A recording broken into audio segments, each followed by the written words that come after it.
हाँ मित्र, दमिश्क के क्रांतिकारी अनुभव के पश्चात पौलुस प्रेरित खातिर उनकर सब अमूल्य चीज अथवा धन संपत्ति उनका सामने तुच्छ दिखे लागल बिया। चीज सब के उनका सामने कोनो कीमत ना रह गइल, कूड़ा करकट के समान हो गइल। अध्याय 3 के 9 पद में उ आपन स्थिति के सिद्धांत से लागल विश्लेषण पेश कर रहल बने और हम मसीह यीशु में पावल जाई।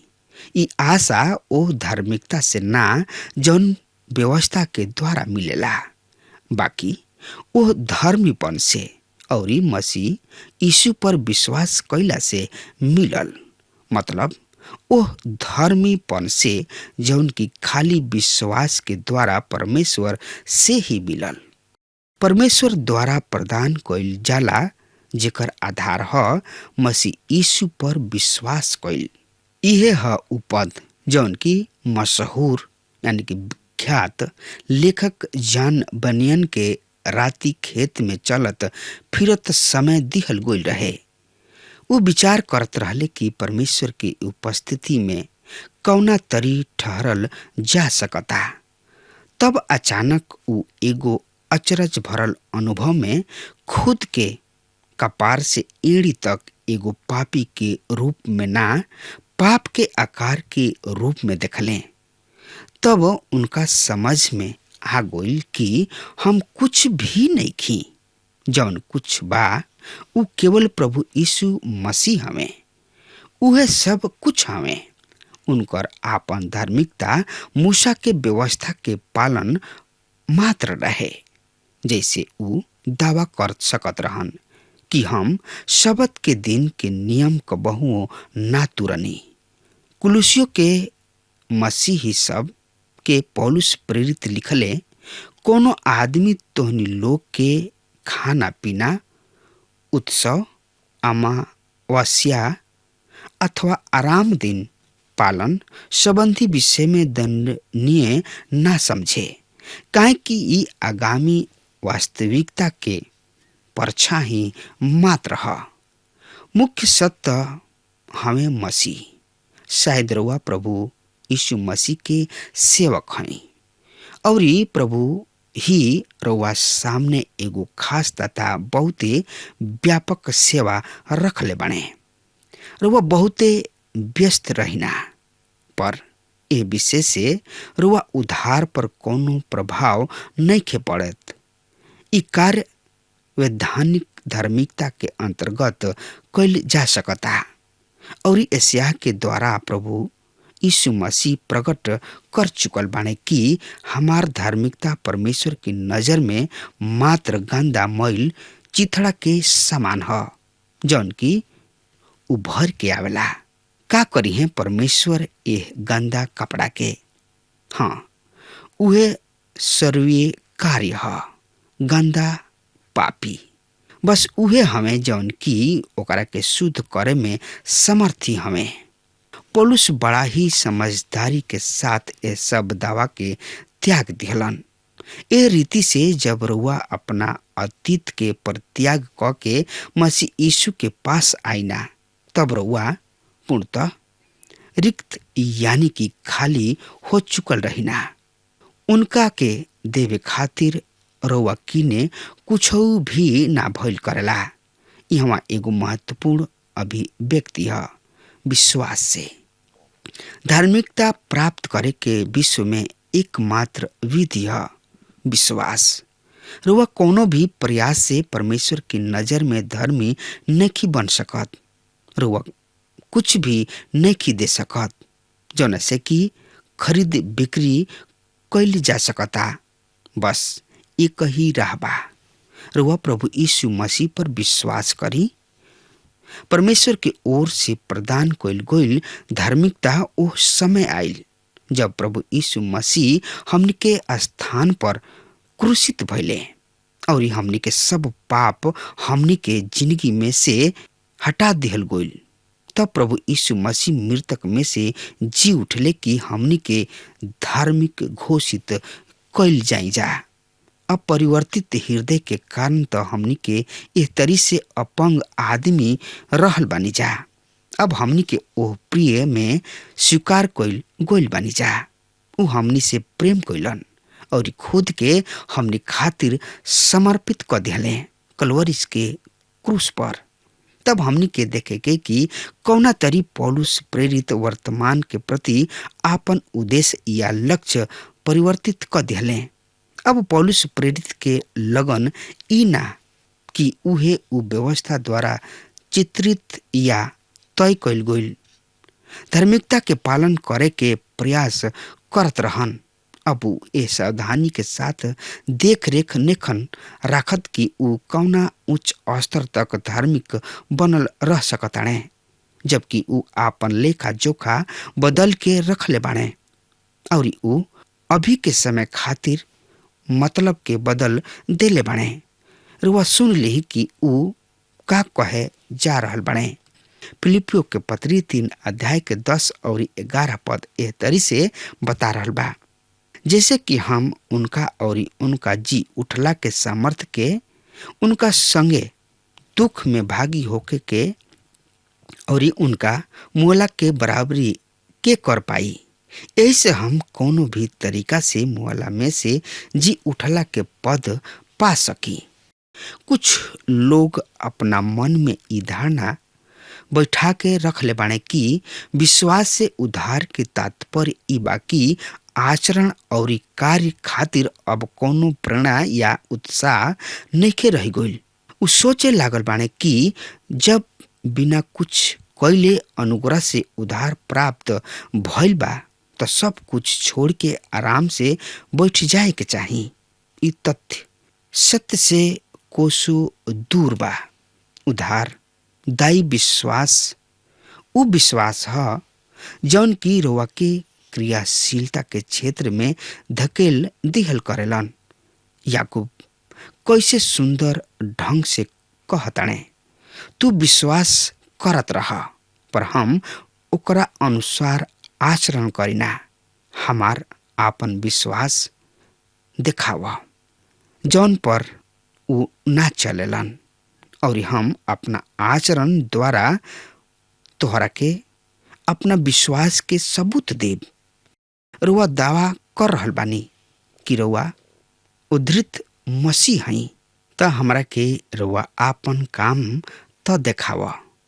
यदि रुआ किन्ने देखावे खातिर साधारण नइखी त हमरा खातिर ये मानल असंभव होई कि रुआ उद्धृत मसीह ही ना हई।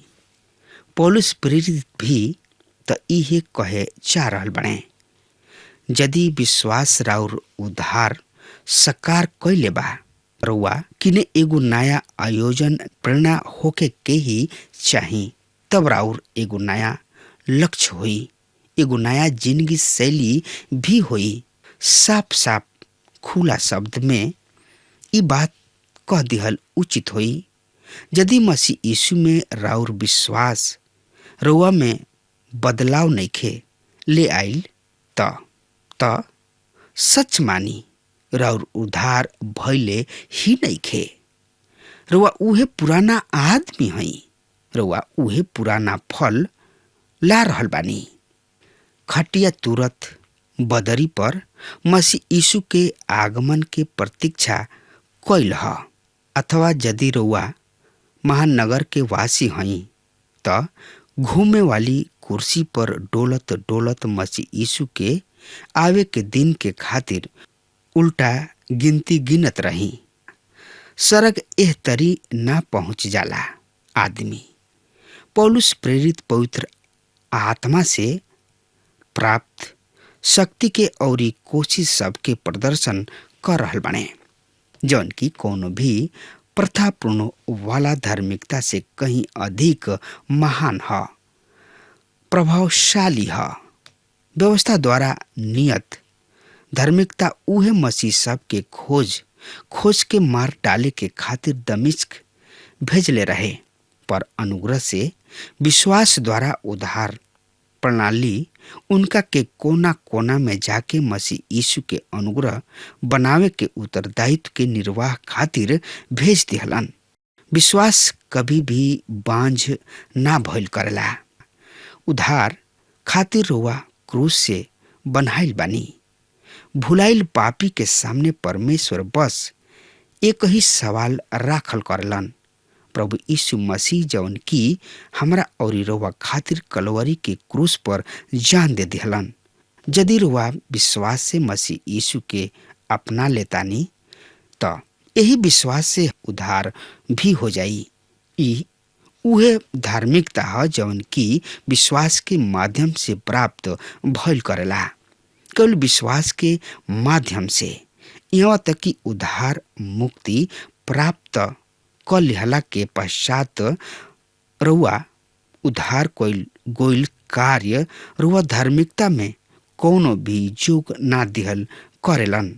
मसीह यीशु में राउर विश्वास परमेश्वर के समर्पित जिंदगी खातिर एगो प्रेरणा के स्रोत भइल करेला। यही के द्वारा पौलुस भी आगे बढ़त चलल गोलन। इस सत्य दिमाग में ना बैठेला कि ई कैसे संभव होला कि लोग परमेश्वर खातिर कुछ करे खातिर प्रेरित ना हो। उन लोग कहत भी रहन कि वो कुछ ना कर सकी हैं। समझ में ना आवेला ई कैसन संभव है कि कोनो भक्त या विश्वासी निठल्ला बैठ जाओ। परमेश्वर एह उच्च आह्वान के खातिर एगो पारितोषक रखले बने और जैसे पौलुस उनका ओर लक्ष्य कैले दौड़ रहल बने, हर एगो विश्वासी के सामने इहे प्रेरणा राखल गइल बा। मसीह यीशु में विश्वास हमनी के क्रियाशीलता के खातिर प्रेरणा स्रोत है। हम मसीह यीशु के जान ली। पौलुस ढलत उम्र में जरूर ही प्रवेश कर चुकल रहन।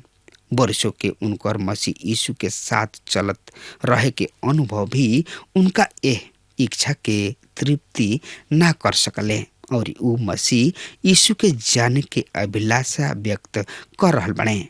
आज कुछ ऐसन भक्त बने जौन की ई प्रदर्शित कर रहल बने कि हम सब ज्ञान मालूम कर लेले बानी और अब ऊ हर भोर अपना आभा मंडल के पालिश क लिहल करेलन। एकरा सिवा ओहनी लोग और कुछ मालूम करे के जरूरत नहीं खे ओहनी लोग के। फिर भी विश्व के सबसे महान सेवक पौलुस से प्रेरित अपना जिंदगी के आखिरी दिन में बहुत ही साफ शब्द में ई कह रहल बने, मसीह यीशु के जानल हमरा जिंदगी के सबसे बड़ उपलब्धि है। हम उनका के जाने चाहतानी और उनकर पुनरुत्थान के महाशक्ति के अनुभव करे चाहतानी। प्रभु यीशु मसीह के आवश्यकता हमरा जिंदगी के महान धीरज है। एकरा के पहचान के ही हमनी के मसीह यीशु के आसिम प्रेम के झलक पा सकब जा। उधार और छोड़ावे के उनकर योजना हमनी के ध्यान अनंत काल तक आकर्षित कैले रही। इनका प्रति हमनी के स्तुति प्रशंसा औरल होत रही। ई स्तुति प्रशंसा के ई कार्य रुआ के बोझिल अतीत होता तो हम नहीं समझ सकत कि रुआ सड़क जाए खातिर इच्छुक काहे बानी। यहाँ पौलुस प्रेरित कर रहल बाड़े कि उ न केवल मसीह यीशु के जानल चाहेलन पर कुछ पुनरुत्थान के पश्चात के महत्वपूर्ण घटना महिमा में उठा लिहल गोला के अर्थ पूर्ण आनंदमय अनुभव में शामिल होके के प्रतिज्ञा करत रहले और एकरा बाद उनका महिमा में उठा लिहल गोला के इंतजार बा। कहे कि उ मसीह यीशु के जाने के खुशी अंत तक बनल रहे। कारुआ भी पौलुस के जैसन मसीह यीशु के जाने के अभिलाषा बा। अगर हमार बात रुआ सुन रहल बानी तो सुन ली ध्यान से और कान लगा के सुन ली। प्रभु यीशु मसीह पर विश्वास करी और अपना उद्धार के प्राप्त करी। काहे कि पौलुस प्रभु यीशु मसीह पर विश्वास कैले और उद्धार के अनुभव के हमारा और रउआ के सामने पेश कर रहल बड़े अब हमार समय खत्म हो रहा बा। तब तक खातिर हुआ हमारा के आज्ञा दी। परमेश्वर हुआ के बहुत ही आशीष देश। आमीन।